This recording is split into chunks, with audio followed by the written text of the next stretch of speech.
Hi, I'm Peter Reinhardt, and welcome to the Johnson & Wales International Symposium on Bread.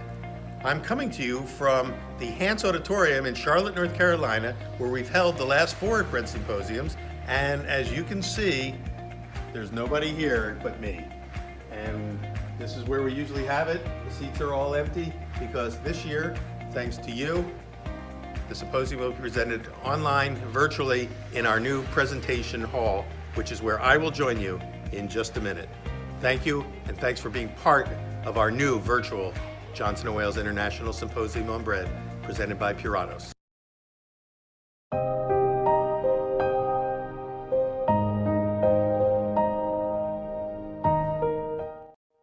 Welcome again. Throughout the entire symposium, I'll be thanking our generous sponsors over and over again, and ask that you do as well by visiting their booths and pavilions in the exhibitor hall. There you will see lots of bonus content, and you can also make appointments to meet with the folks from these companies that serve our baking community so well. Our presenting sponsor is Puratos, who has partnered with us from the very beginning for all of our symposiums, and it is their support that helped us get this one-of-a-kind gathering of thought leaders off the ground. Please also visit our fabulous flour and milling sponsors, Ardent Mills, Lindley Mills, and Central Milling. Thank you also to our equipment sponsors, the WP Bakery Group and Allied Bakery and Food Service Equipment. And thank you also to our specialty food product companies, Probiotine, Fire Within, Big Green Egg, and Mock Mill. Please check out all of their booths to learn about their wonderful and unique products. And also thanks to our media sponsors, Cook's Country, The Local Palate, the James Beard Foundation, and the Bread Bakers Guild of America. You'll be hearing more about all of them throughout the entire series of presentations. So again, thank you to all our sponsors. At the end of today's presentation, you will also see our credit scroll, thanking all of the people behind the scenes who made this event possible, including our production and technical partner, Ganoid Communications, our creative team at Gumbo Marketing, and the many folks at Johnson & Wales University, our hosts for this, our 4th annual gathering. So stick around, if you will. But now it's time to get things rolling with today's presentation, so let's go live. And once again, welcome to the Johnson & Wales International Symposium on Bread, presented by Puratos.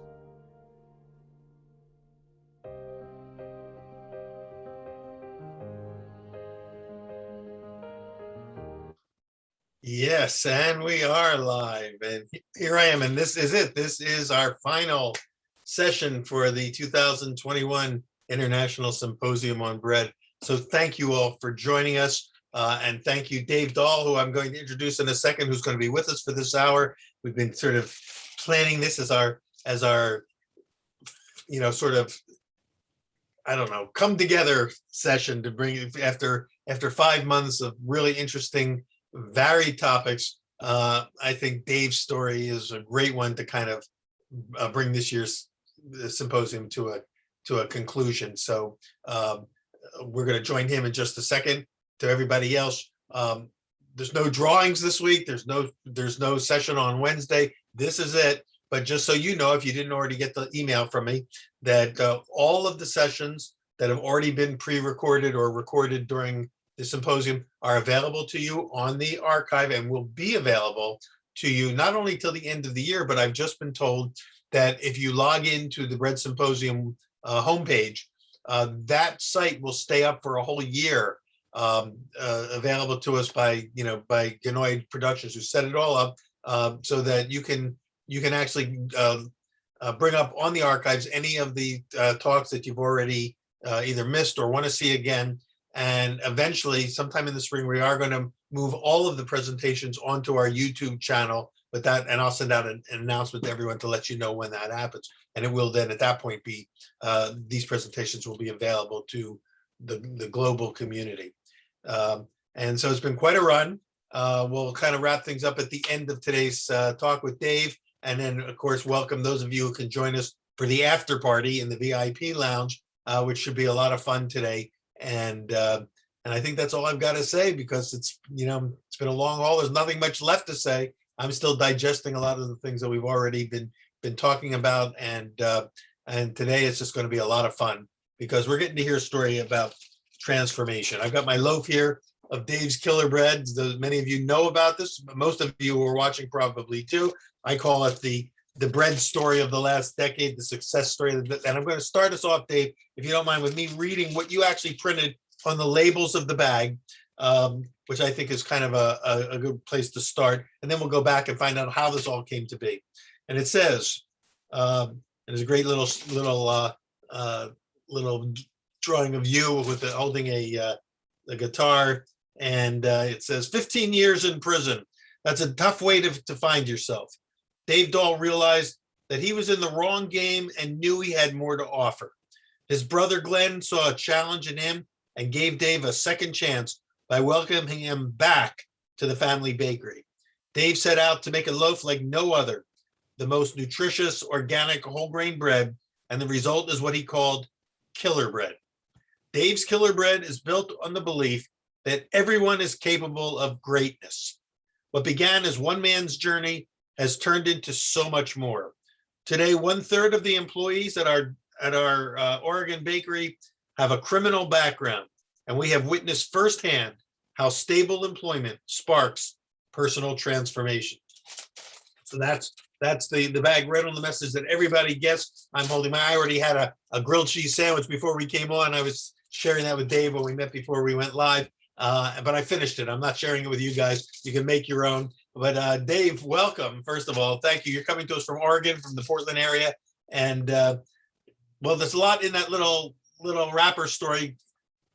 How did this all happen? Can you give us a little bit of a recap of your journey? Wait a minute, you're on mute, Dave. You're gonna have to unmute your mic. How's that? There you go. Perfect. How do I say this? This is important. It's an important audience for me. My voice is really bad. Sorry, guys. I know you're fighting off a cold. Yeah.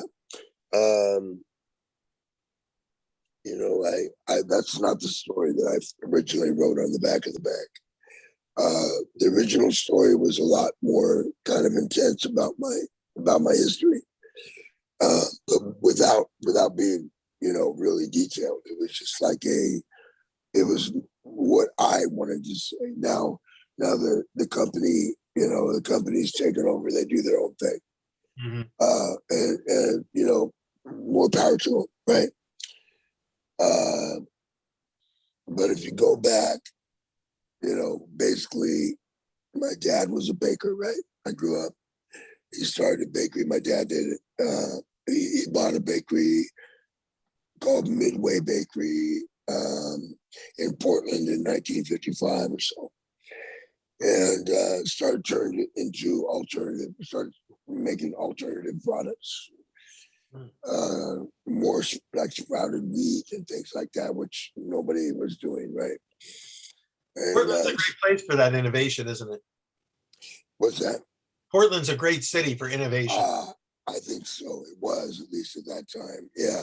And my dad was, he didn't really like the hippies, but boy, the hippies were the guys who kept him in business. So it's kind of weird like how that worked. But yeah, I mean, my dad did that, and I grew up in that, and I went to school, Seventh Adventist schools, Seventh Adventist churches. It's kind of hard to explain that, right? You either know it or you don't. But I'm not going to get into all that, right? But it definitely had an impact on me, and I became eventually. I went on a tour of the world, and eventually started shooting dope, methamphetamine, and went to prison 4 times. And, went to jail many, many, many more times. So it's really one of those things that it's hard to put in a capsule form, but you can just say that my fourth prison sentence, I had a great revelation and epiphany. And I was essentially suicidal. And this suicidal moment, there was more than one suicidal moment, but there was one moment that I said, I'm going to ask for help. That was a big deal for me. And it's something that whenever I talk to people, it's something that's very important about my story. I asked for help and I got help. You don't do that in prison generally. You know what I mean? In prison, you just don't do that. Yeah. I did. And it was the best thing I ever did. So it's a lot. There's a lot to be learned there. And then, I made a little bit of bread in prison because over the years, I did 15 years. So there was times I would come in and they were making the simplest of products, could be a 200 loaf batch of white bread, just simple sandwich white bread that, but we would scale it by hand. And so I was really good at that. So I had baker skills. I had those old fashioned baker skills. So I was able to step in, but that wasn't really what I wanted to do in there. And I ended up going to school as a drafter. I learned computer-aided drafting, and that changed my life. And it's that I applied to the baking business when I got out. Oh, that's interesting. So, well, let me ask you. Well, during the time that you were serving in there, did you ever feel like, hey, man, I'm never going to get out of here? I mean, prior to that epiphany that you had, the wake up call, did you feel like you were going to be like just a lifer in there, or did you ever? Well, you said you may have lost hope a couple of times, but what got you through it? What really got me through it was again trying to explain that it was hitting a bottom. They talk about that in AA, Alcoholics Anonymous, Narcotics Anonymous. They talk about hitting the bottom, and then you can come back, right? You got to hit that bottom. I hit more than one bottom, but there was a point where I was either going to die, I was either going to find a way to take myself out, or I was going to figure out a solution, or somebody was going to help me. Mm-hmm. And essentially, that's what happened. I dropped a kite in a box one morning after a really bad night. I put a piece of paper in a box and asked for help. Wow. And I went to psych services, and they gave me a pill, and the pill helped me. But I don't know if it was only just a pill, or maybe it was the act of doing it. Yeah. And then being ready, because humility is hard. It's a hard thing to understand, actually. It's something you have to learn to understand. At least I did. And humility makes you capable of learning, because your brain's open. You don't think you know it all already, so you're open to learning. So that was what happened for me. Yeah. That's really what happened. So how did you take the drafting skills, and then apparently, according to the story on the package, so then when you got out, your brother invited you back into the family business? Is that what happened? Before that, yeah, we had talked ahead of time about it, and we came to an agreement that it was probably a good thing to do. Well, but how did you apply the drafting skills? Where did that fit into the picture? Well, drafting is very similar to, if you're a product designer. Essentially, that's what I did. I I could have designed something else, but my great opportunity was in bread, because my family's bread bakers. Yeah. So I came back and I used the same principles that I learned in drafting, which were essentially begin. Um, well, you want to make a great product, right? And at first I was like, oh man, this is a very daunting project that my brother's got me on, right? He's like, he wants me to make great bread. I'm like, there's all these freaking guys that have been making bread for forever out there making, and they got all their shelves covered and all that stuff. And I'm like, okay, so but my brother gives me this opportunity, and he said, well, what we do well is what others won't do well. And so I had to figure out a way to make a product, because what my brother had done is created a just he's just like a Frankenstein of a line, you know what I mean? Bread line. He had managed to keep it together, and he knows how to work on every piece of equipment. It's not like there was anybody making a lot of money or anything, but he was doing okay. And but he said, yeah, this is what we do well, bread. So you got to make a bread. Because originally it was like cookies. He's like, okay, the first thing when he got out of prison, he's like, I need you to fix the cookies. I need you to revamp the cookies so they don't have trans fats and garbage in them. Uh-huh. And that was like nothing. But then I wanted to keep on making cookies. You know what I mean? Because cookies are great. Yeah. And I thought I was on a good path to do. My brother was like, okay, look, no, not really. Bread is what we need. He wanted you to take those talents to another level. Yeah. And bread is a lot harder than cookies, by the way. So I was a little worried. I was a little concerned. I was like, this is going to be a little bit harder than what I've been doing. So anyway, but I had to go out and do the research. I spent a lot of hours. I mean, I was working a regular day, and I was making $12 an hour. I wasn't making nothing really, but it was enough for me at the time. I was making $12 an hour, and then I would go do other things, and study up on breads. In fact, one of your books, I read one of your books. I don't know if I read that after or before, but your books don't really cover the killer bread. You know what I mean? Right. It's a different sort of concept.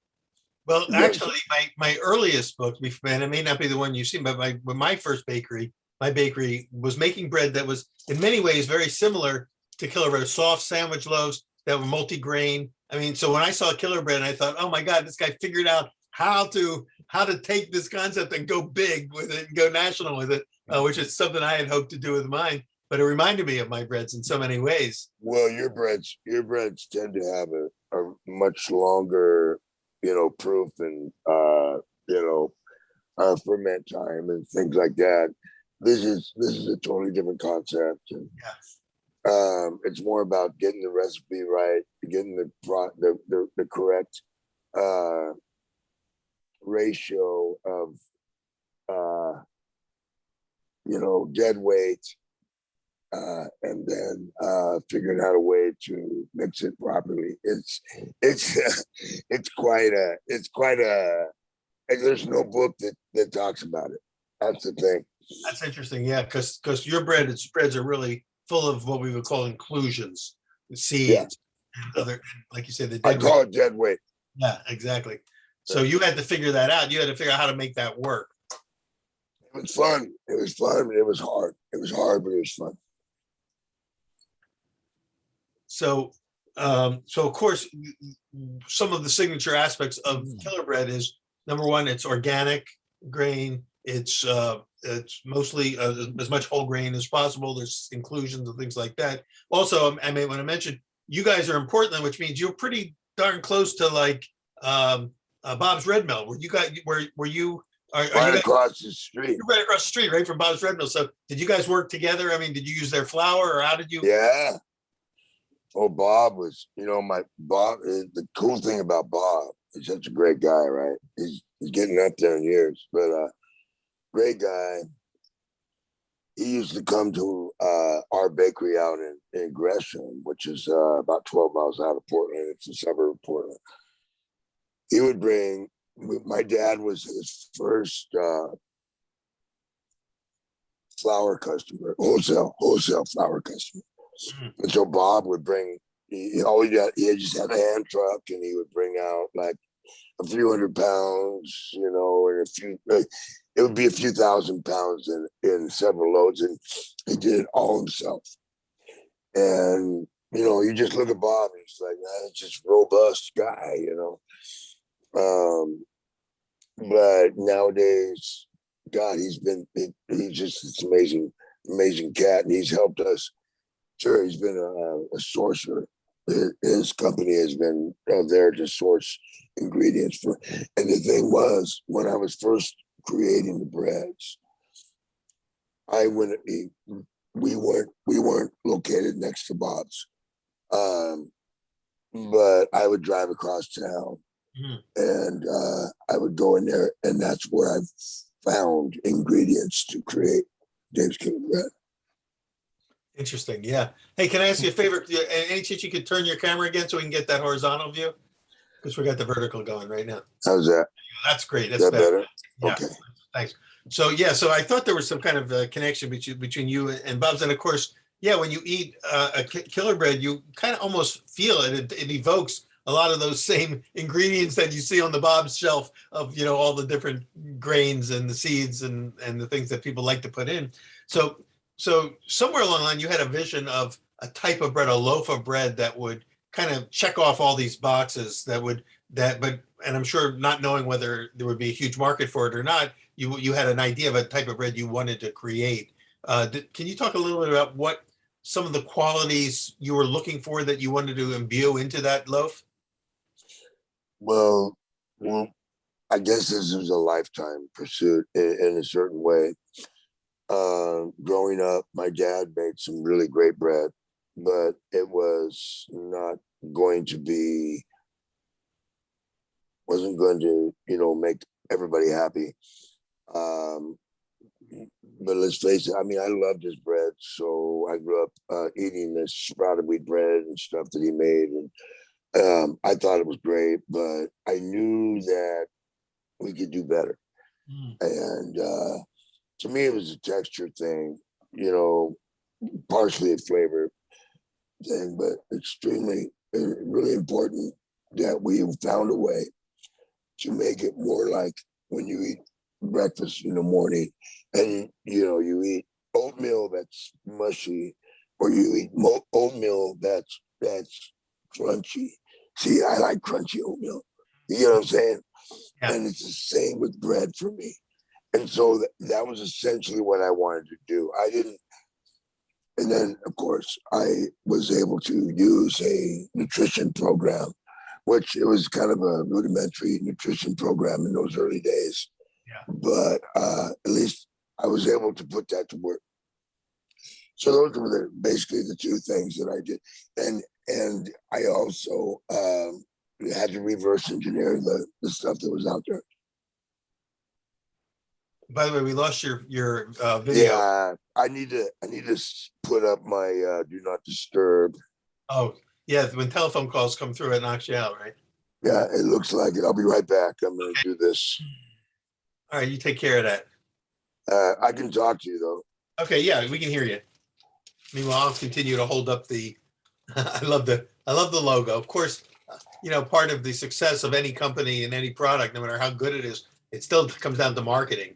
And So we want to talk a little bit about how you marketed this and got it, off the ground. And as you mentioned already, the company was sold a few years ago. You built it up, you sold it off to a much larger company who have now taken it national, maybe global. So the Dave's Killer Bread as a brand is gone well beyond the Portland region, and you're no longer part of the company. You sold it, and you're moving on to other things. So we'll get to kind of like the next phase of your life, because the Dave's Killer Bread phase of your life is only a small section of a long life. So, but of course it's obviously the one that we know you from. So, okay, we're back. Well, thankfully, you know me from the good stuff, not so much the bad stuff. But yeah, I've. Well, I don't know, what was your question again? I'm sorry. Well, we were just talking a little bit about the what you were going for when you created the bread, and you said, I think texture is a key word there, because that's one of the things that that I think makes it so lovable for That's people. what it is.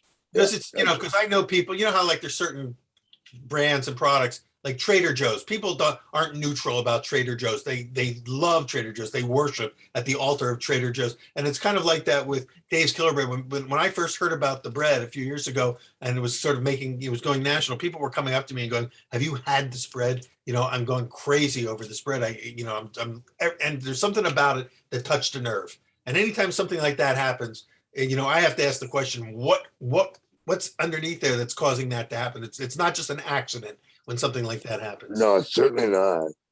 It's certainly not an accident, but it's a lot of hard work. And for me, I really think it comes from the drafting, how fortunate I was to discover, to hit bottom, and ask for help, discover humility, become open in my mind. Yeah. And then suffer through the first couple months of drafting, because I wasn't any good at it at first. And then, realized I was pretty good at that. I started getting this confidence about building and creating. You first have to create a template. Okay. Now, there might be a template out there for the bread you want to create, maybe, or you have to create the template. Yeah. And then you have to build upon that template. So essentially, that's what I did with Dave's Killer Bread. I used a scientific method. I went, okay, today I'm making, this particular time, I'm doing 5 batches, and I'm going to put this much gluten in. I'm going to mix this one this long and this one this long. And here's my control. And you know what I mean? Yep. There's so many things that you can do with the scientific method, and once you have a template to work with. Yeah. So how, did it take a long time to dial it in? I mean, did you have many failed batches along the way so you got what you were looking for?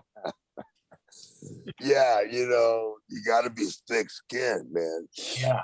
Because I would bring bricks out to the freaking wrap room, because it's I'm working at a bakery. Yeah. It's not a big bakery, but there's people there, and I'm thinking, well, they think I'm an idiot. I don't give a fuck. Excuse my language. I am bringing the bricks out. Yeah. When you say bricks, you mean loaves of bread that felt like bread? Yeah. They probably were pretty good, actually. They just were bricks, You just have to sell them as European, Yeah. loaves, They could be, yeah. I imagine if you actually ate them, they would be okay. But they're not what we were aiming for, So I love the aspect of failing and failing forward and failing well. Well, there was something else that was said on the wrapper here that I think again is a trigger for me.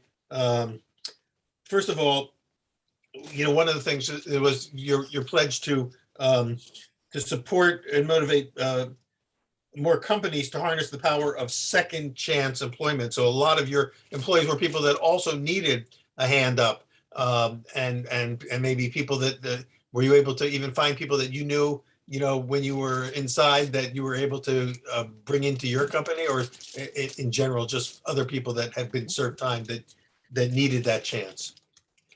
There was a couple guys that worked out that I knew in prison.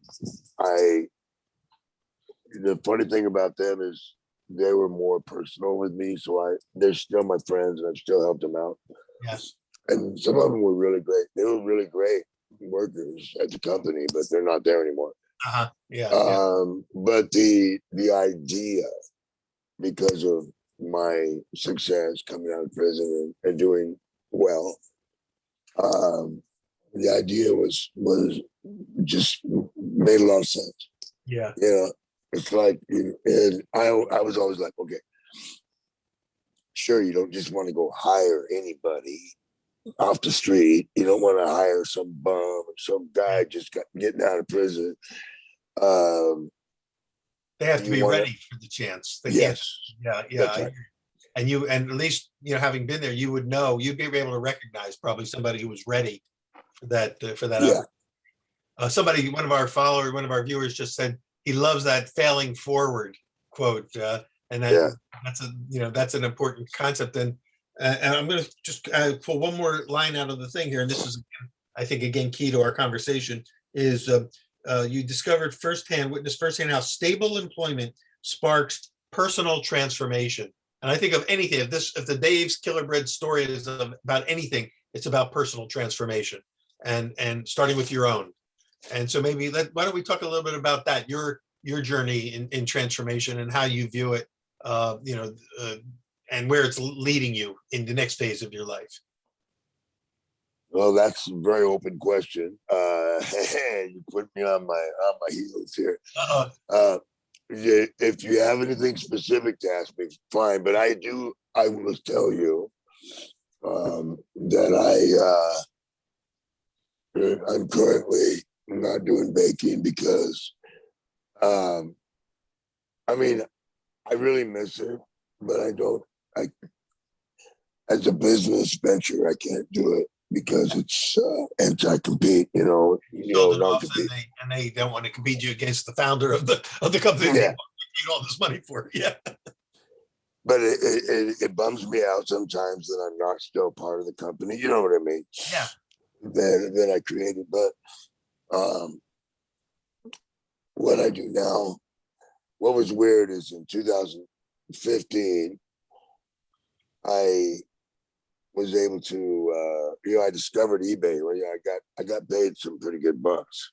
You know what I mean? Yeah, we've heard. And then I'm sitting around I'm sitting around on pain pills because I had an operation. And so pain pills, I first discovered pain pills, which was not a good thing for me. And then I was watching, I was discovering eBay, and I'm like, oh my God.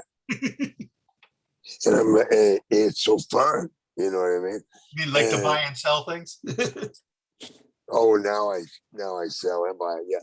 But back then it was just buying all these pieces of art from my walls. Okay. So mainly collecting. Uh-huh.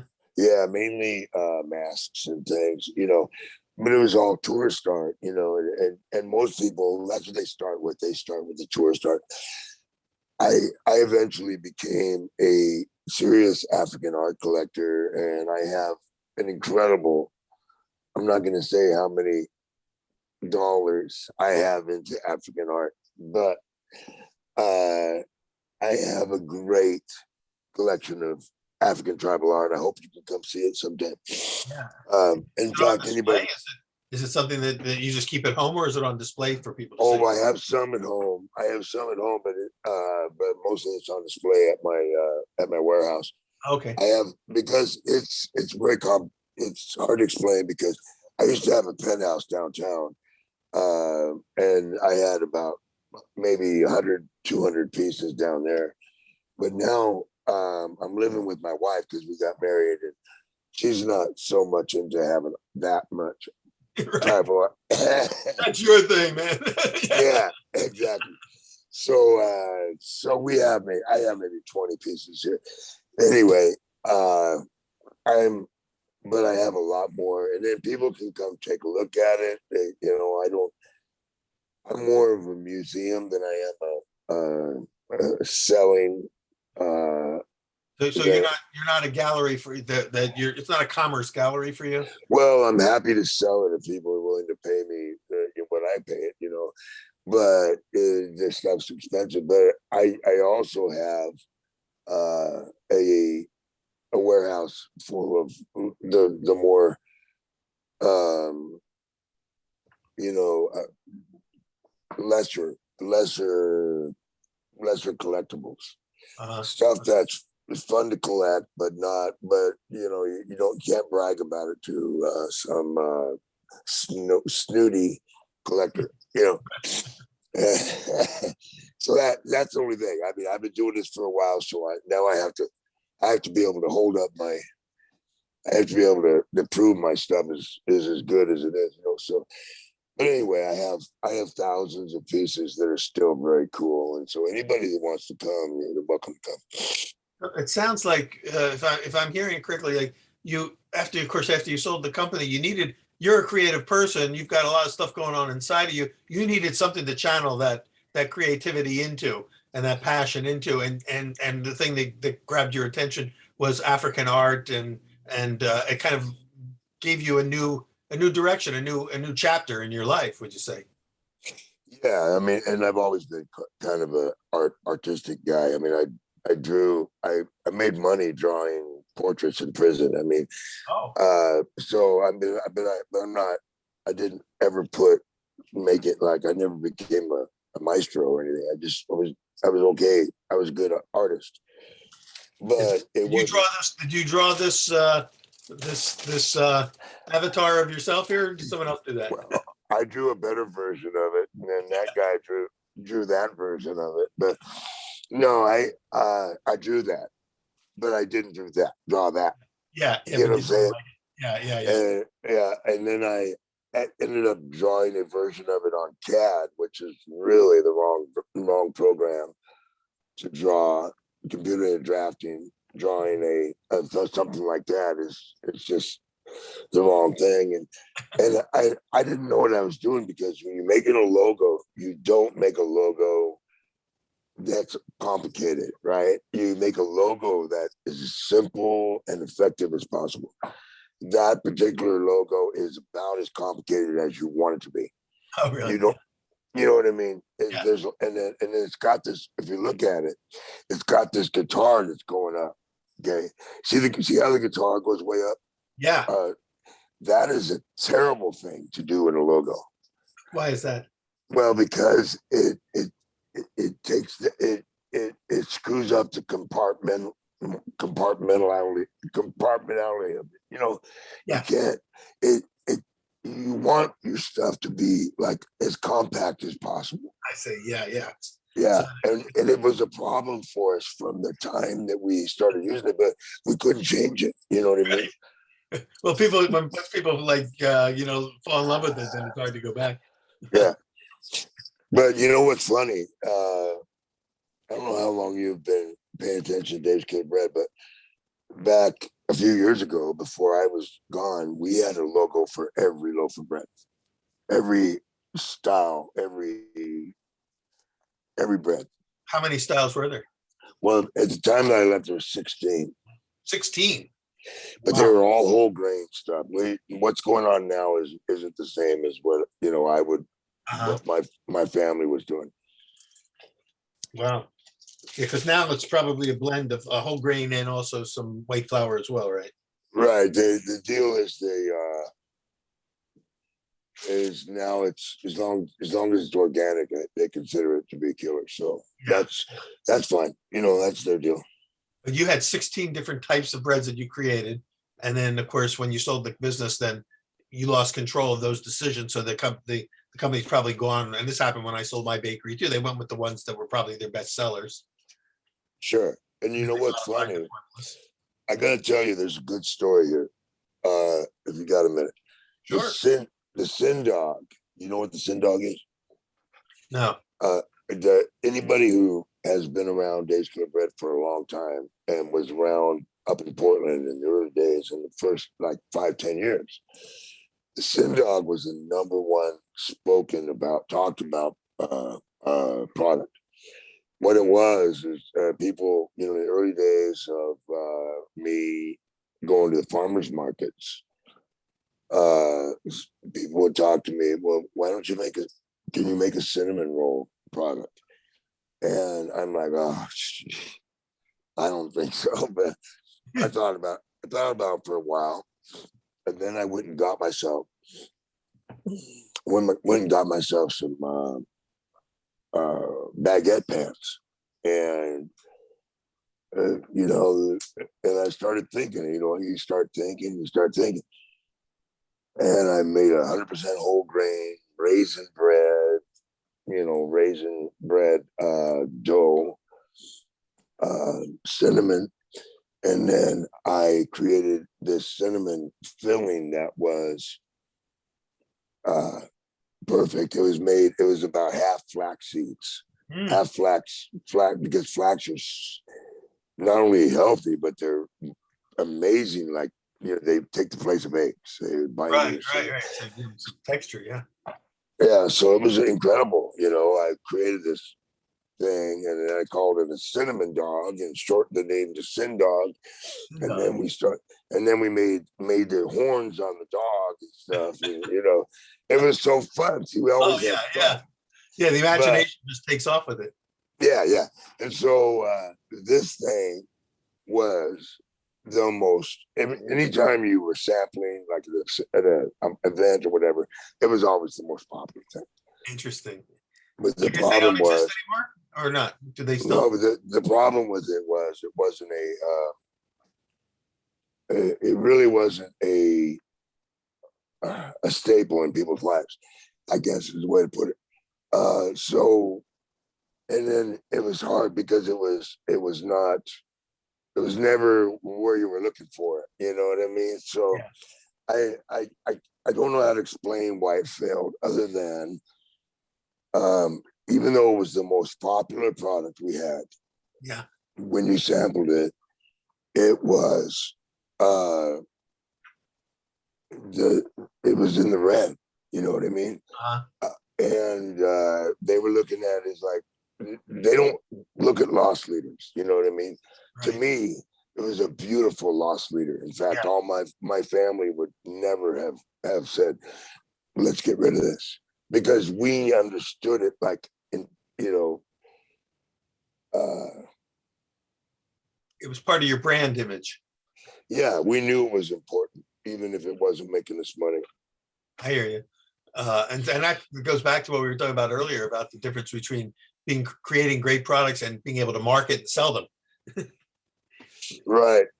Because they're two different games. By the way, before I forget, does your family still have the family bakery? Is it still going in Portland? It's still going, but the family's not involved.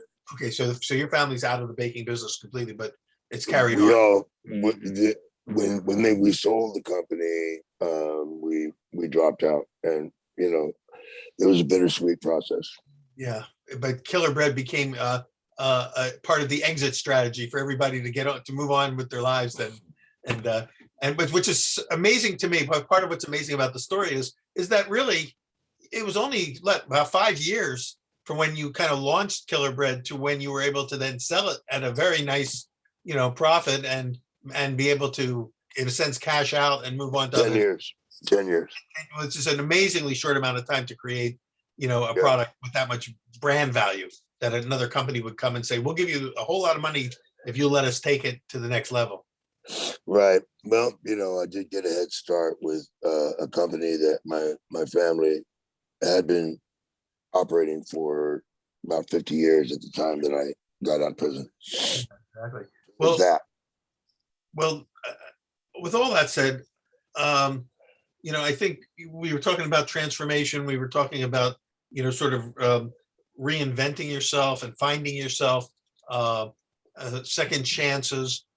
So what are some of the things that are driving you now? You've got now this. You had an opportunity by selling the company. You had a chance to kind of say, okay, I've got a chance now to do something that I want to do. It included collecting art and building up that side of your life. But I think that from everything I can tell and what I've read about you and know about you is that making a difference in other people's lives and helping people transform their lives is a big part of your personal mission in life. Am I accurate in saying that? And You're 100% accurate. And, it's not, it was from the time, it was even before I made my first dollar, because I got out of prison and I was like, God, I've discovered this amazing thing, that I need to pass on to other people. And so I was doing that as well at the same time as I was selling the bread. yeah. And I put, I wrote my story. I'll send you, when I get a chance, I'll send you the story that I wrote on the back of the bag, which is more my testimony. Love to see that. I will definitely send you that. But when I did that, people were like, they were blown away, and I was meeting all these great people, doctors, lawyers, senators, whatever. And people I never would have met, you know what I mean? But they were all like blown away by my story, my bread, the whole deal. And I started getting all this media attention and stuff too. But the whole thing was, from the beginning, I always felt like there was a reason why, Yes. I'm beyond. This is more than me. This is bigger than me. It's bigger than the bread. Yeah. The bread's important, but the story is important too. And so I put it on the back of the bag, and then people were like, come speak to me, come speak to my class, my this, my that. I ended up speaking to hundreds of different locations, but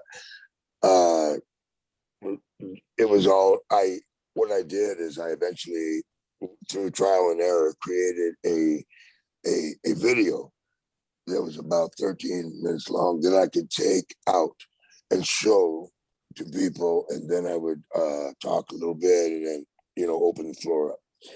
And it was, and then what we would do is, as soon as somebody asked me a good question, or just any sincere question, boom, I threw a loaf of bread at him. Perfect. Yeah. And then it was like, okay, then the next one, and then everybody's hands goes up. Yeah, right. And then you're throwing T-shirts and bread, and I mean, this thing was just unbelievable, man. It was, the blast we had was unbelievable, but we were doing good stuff in the community. It was almost like a rally. Yeah. It was natural. It was natural to do it. It wasn't contrived. It was just like, oh, hey, how can we have fun today? Well, were you able to witness other people's lives being affected or turned around or transformed as a result of hearing the message that you brought to them? That's a great question. When I first started doing it, I was like, when am I going to see results of this, And, it took me years to begin to see it, but I've seen a ton of results now. I mean, it's so much bigger than I can even explain.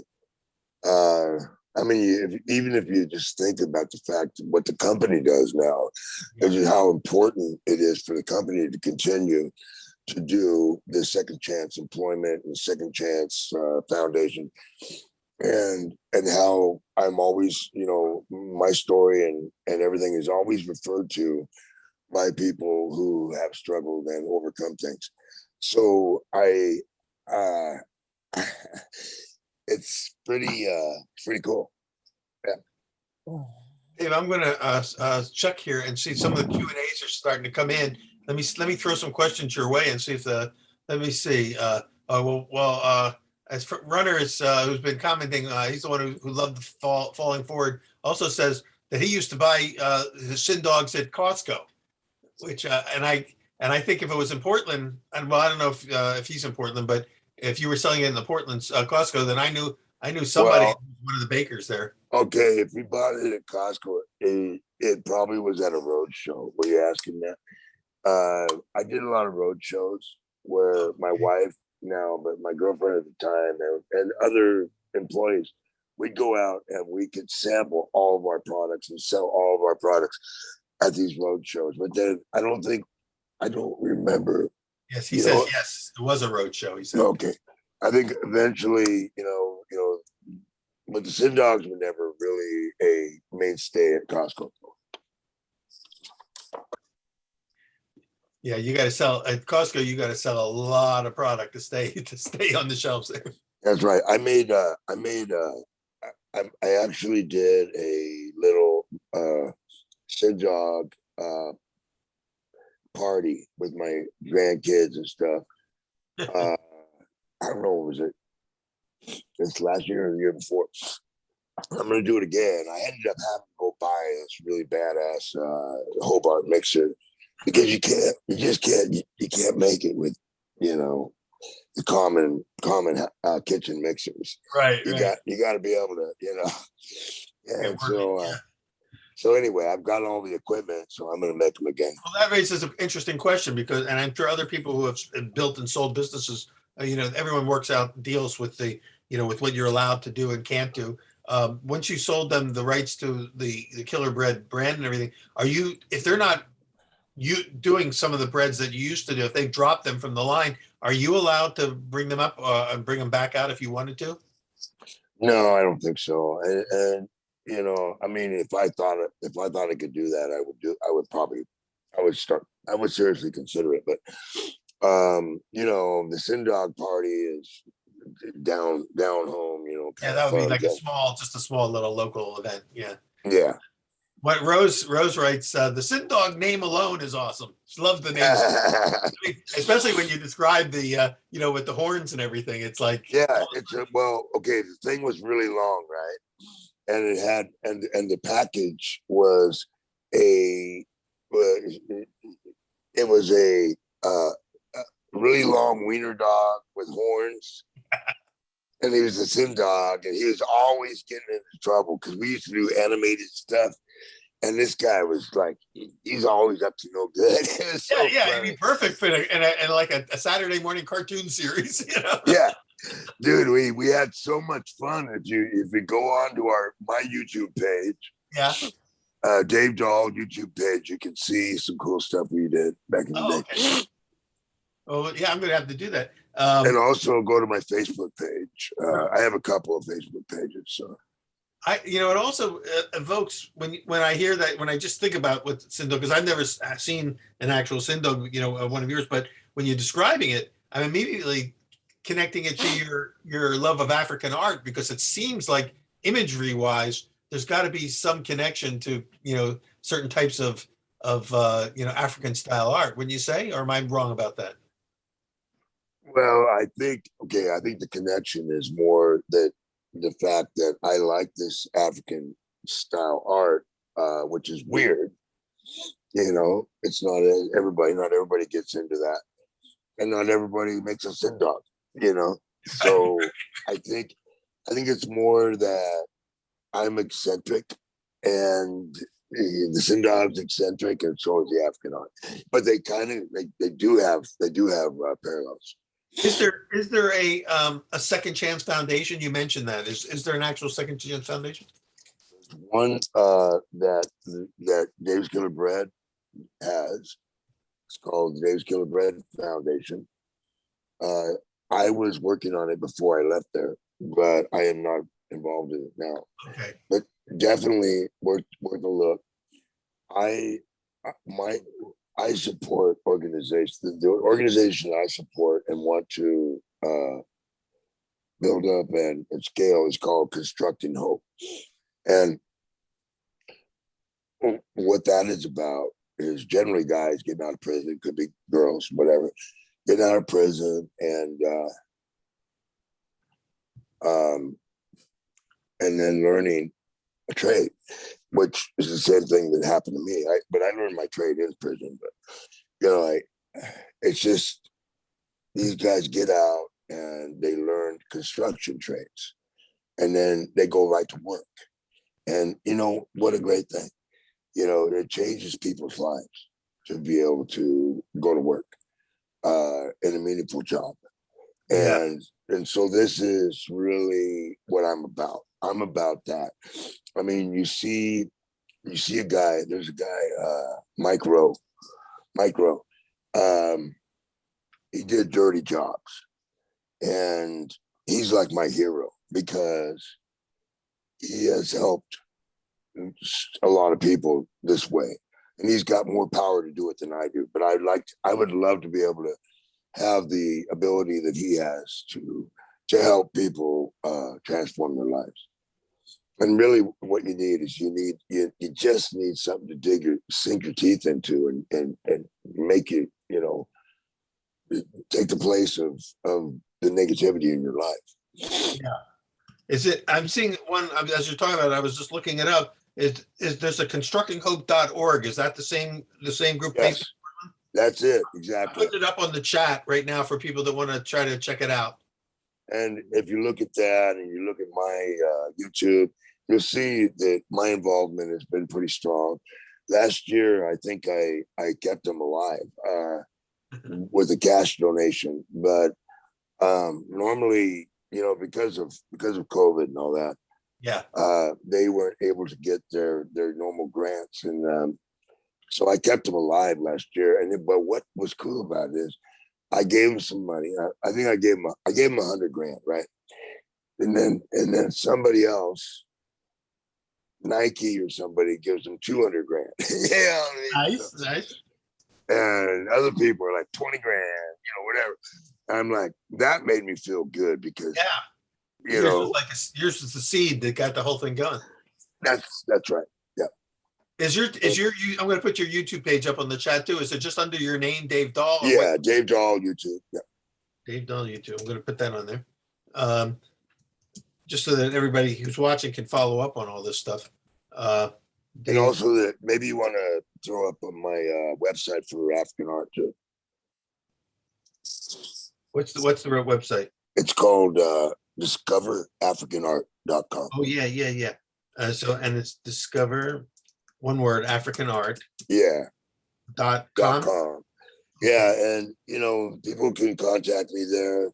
They can contact my people.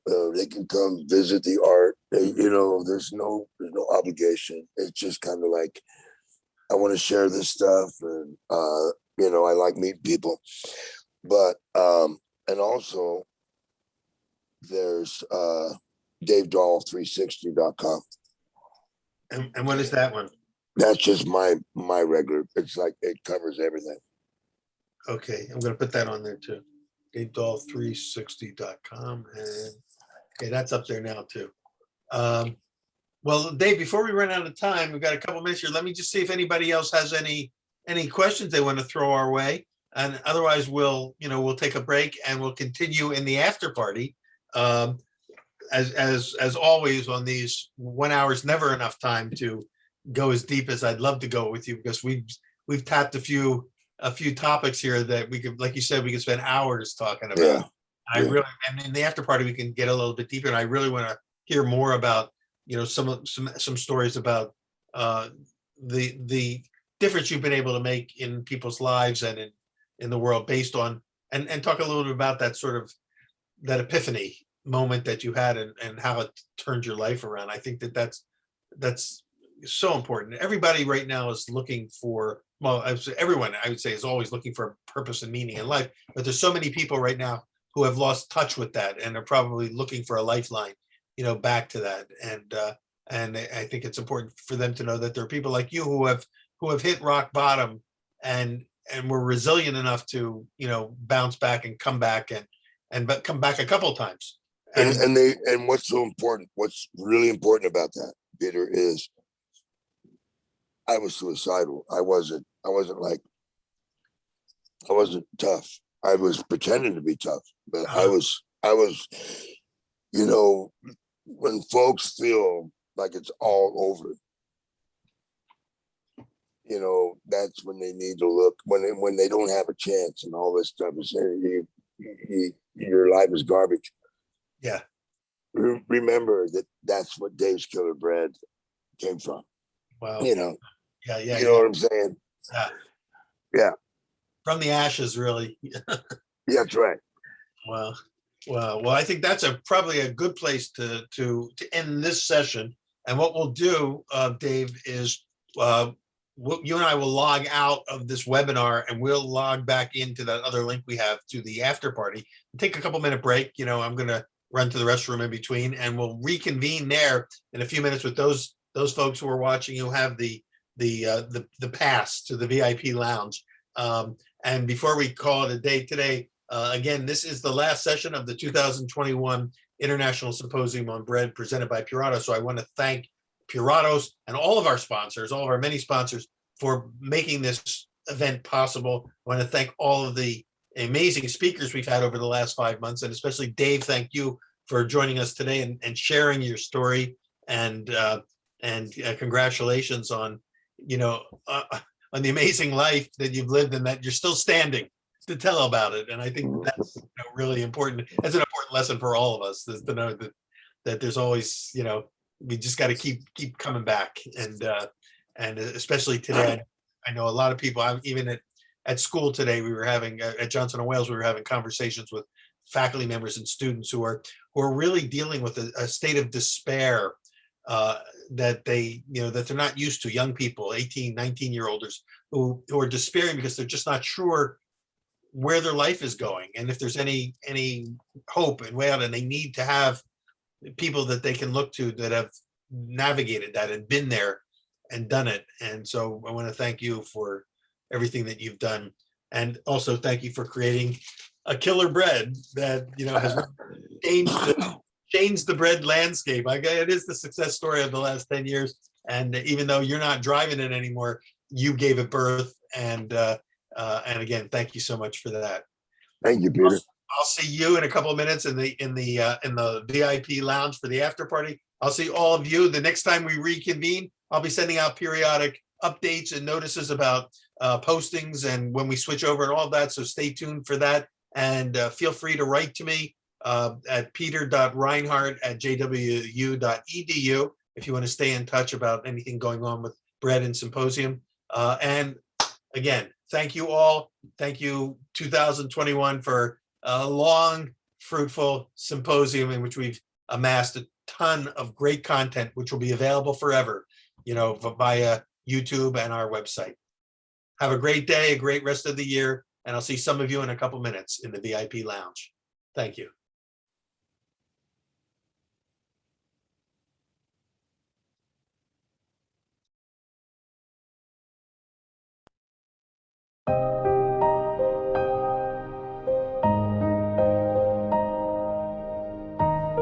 Thank you to our team behind the scenes. Our event technical and production partners, Ganoid Communications, including our producer, Gurmit Singh, and his team, Jida Gajaria, Gagandeep Singh, and Jaydev Kashari. Thanks also to Ted Nelson and Lael Fretzel of our creative and marketing team at Gumbo Marketing, and the many folks at Johnson & Wales University who supported me throughout this event. My executive assistant, Sarah Standifer, Communications Director, Melinda Law, Chancellor, Mim Rooney, Charlotte Campus President, Cheryl Richards, and our executive team leaders, deans and faculty, Maureen Dumas, Michael Schrader, Michelle Nicholas, Mark Norman, Brent Steyerwalt, Laurie Heimbach, Jerry Lanuza, Amy Felder, Harry Paymiller, Richard Miskovich, and many, many others. Thank you all.